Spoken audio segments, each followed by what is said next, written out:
দিল্লিতে নেমে আমরা ছিলাম হোমস্টে এসি ডরমেটারিতে।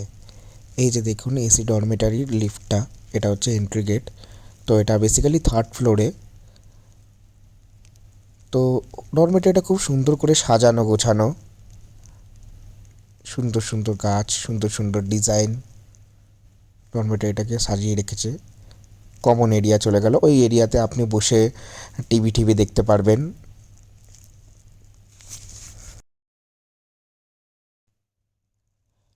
এবার দেখাবো রুমের ভিডিও। তো আমরা বেসিক্যালি ছিলাম প্রাইভেট রুমে। এটা হচ্ছে সেই ব্যালকানিটা যেখানে আপনি জামাকাপড় সব কেচে টেচে মেলতে পারবেন। সুন্দর একটা আলনাও রয়েছে। তো বেসিক্যালি যারা কসোল মানালি যাওয়ার জন্য বাস ধরবেন দিল্লি থেকে এসে, তারা এখানে ইজিলি অনায়াসে কাটাতে পারেন। এটা একটা সুন্দর আড্ডা মারার জায়গা, বা আপনি চাইলে খাবার জায়গা। এখানে একটা সুন্দর অ্যাকোরিয়ামও রয়েছে।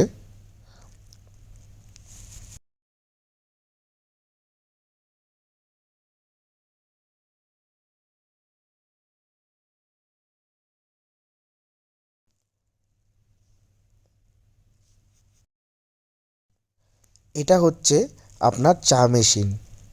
তো এইখানে টি মেশিন আছে আর অ্যাকোয়াগার্ডের জল আছে। তো এখানে স্ক্যান করে দেখুন, স্ক্যান করা যায়।